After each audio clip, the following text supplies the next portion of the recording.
2 times 3, right? 9 minus 2 times 3 equals 2 times 3 squared. 3 squared equals 3 times 3 equals 9. Is 9, right? Now 2 times 9 equals 18. Now 9 minus 18 equals minus 9. But this is wrong. Parentheses must be done first. The parentheses group 9 minus 2, not 2 times 3 squared, right? So now let's solve it correctly. Inside the parentheses first. Okay.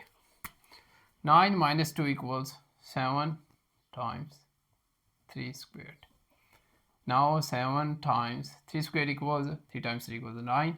Now 7 times 9 equals 63.